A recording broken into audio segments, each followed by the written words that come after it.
Welcome back to the channel, guys. It's Jason with your Hopium Free Crypto channel. Today we're looking at Bitcoin and specifically what it has done in the downtrend after each bull market charge.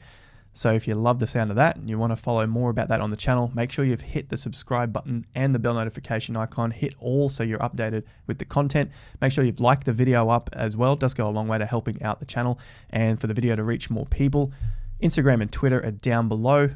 Let's go ahead. All right, so we're looking at the market caps first, as we always do.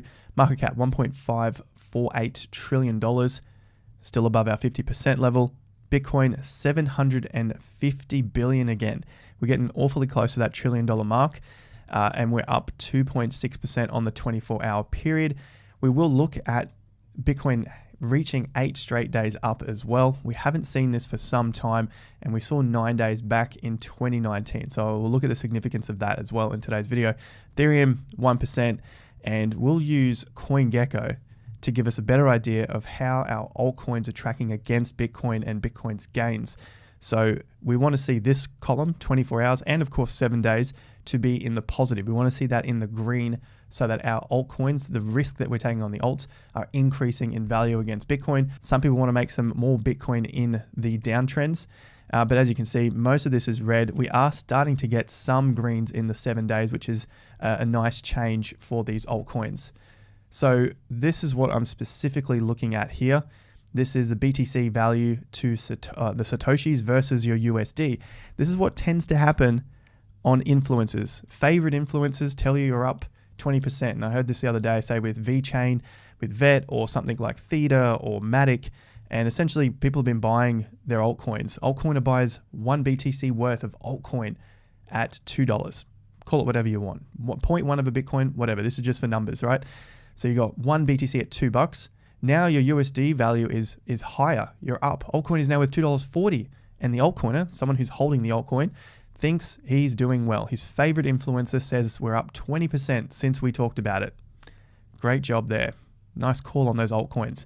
But if I show you here, squeeze myself in the corner, what really happened is the altcoiner has lost 60% of their BTC value. You've only got 0.4 of a Bitcoin left, but your US dollar is up. You're probably better off holding Bitcoin during that period.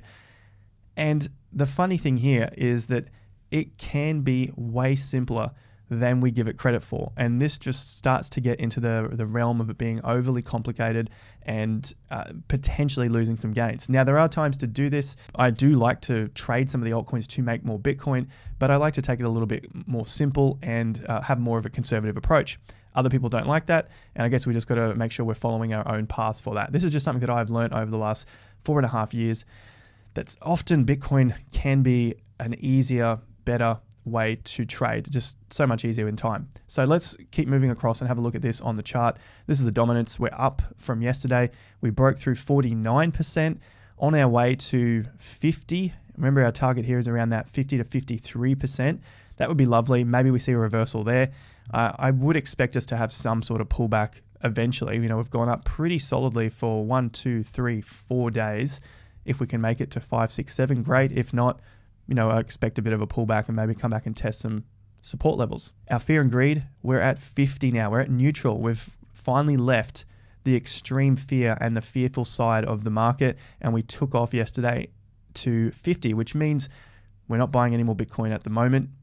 This is where we sit. The closing price from yesterday was at 40,000, looking up here, 40,020 bucks, which means we put that into our plan, $40,020. We've invested $12,000 according to this plan.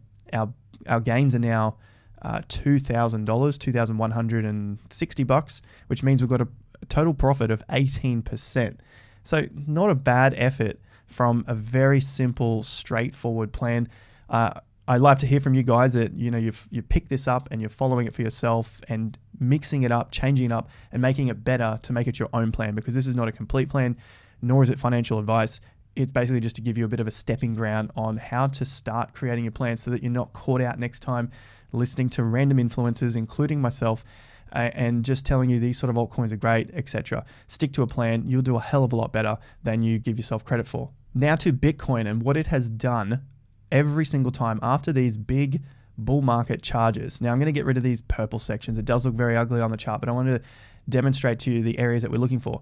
I'm looking at these areas. These different sections of the market would be a bull market, purple, big run-ups. And so I'm looking for what happens on the way down, because that's basically the area that we're currently in. So after every charge, we have a down period, and that's considerably a long period of time, but I'm not estimating something like 3 years like we had last time or the time before that. I think maybe we're in some sort of zone like we were 2019, 2021, where we were underneath that previous $14,000 high for about 60 or so weeks. It was just a tad over a year. Now, after each of these bull market periods, so like we just had with the purple circles, we are looking for what happened next. And after that period, I've got plenty of times that we saw the market charge up for about 5 to 6, maybe even 7 weeks from a low point in the market. Now, there was a lot of things that came across very similarly. We had increased volume to give us some sort of breakaway above resistance levels, and then we topped out on lowering volume. And in some cases, we also hit our 50% lines. So this is like getting rejected from some sort of moving average, but we use 50% lines so that we can gauge the balance of the market. There's also some tops back here, and of course some lows that were being put in. So it was pretty strong resistance. It was a double top. This is what happened next. The market tanked. All right. Doesn't mean it has to tank every time. If I go back to the 2017 into 2018, we were heading down, and then we saw a rally like we're seeing now. The exuberance of the time was much like we're seeing now. Everyone was very excited that we could be taking off to new all-time highs, get past 20,000. Maybe we'll go to 30,000 in 2018. Never happened. We had 1, 2, 3, 4, 5 weeks up. We saw volume come in close to the top. We got rejected just above the 50%. Basically, we only had 1.5. We had 2 weeks of closes above 50.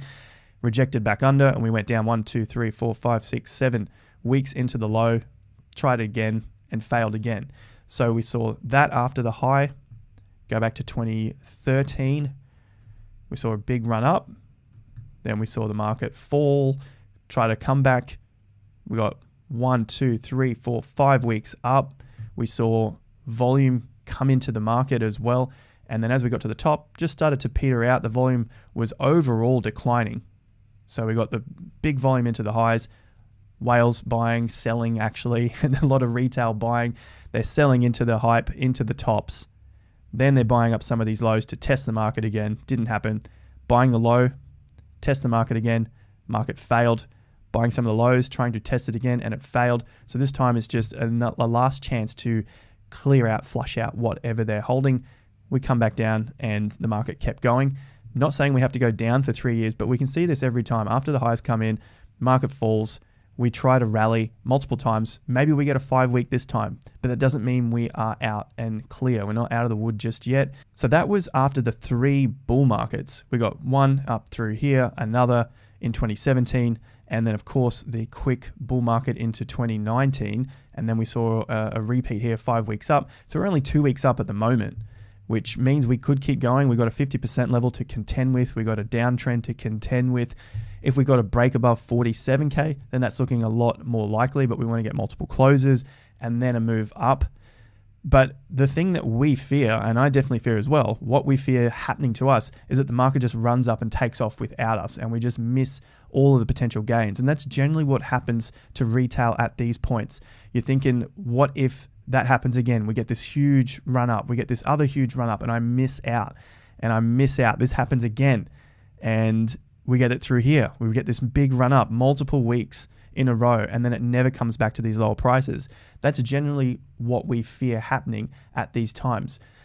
But what I see here is probably more like this sort of scenario playing, just like we saw in 2017, 2019, because we've already had this big move out and pretty much not that much time to consolidate after such a big move.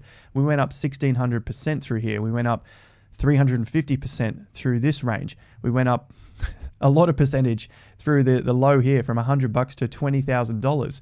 We haven't really done anything just yet. So I'm of the belief we're more in this sort of zone, waiting to see what happens, a test of these highs before we start to fade out again. What would change my mind from that? Well, it would have to be a solid break above 47K and consolidation of multiple weeks above that level before we start to climb again. Should we break above, come back under, and then start to consolidate above 40 and 42K? That's also a good sign as well. But obviously we don't want to break down from the previous resistance levels, the support level, which will then become support levels. So that's what would change my mind about this zone not being bearish, but actually being such a strong bull, and we just missed the bottom. The other thing I do note is the volume has been declining on this whole period as well. We've had a test, like you can see here, some whale buying, and we just have not had any good reactions of strong volume moving north. So hopefully we see that now, we get a change into a bull, but if we don't, then I'm prepared for something like this to happen, where the market may just peter out, we lose interest, we lose volume, and the market falls again, like we saw in 2018 and again in 2014 after the 2013 run.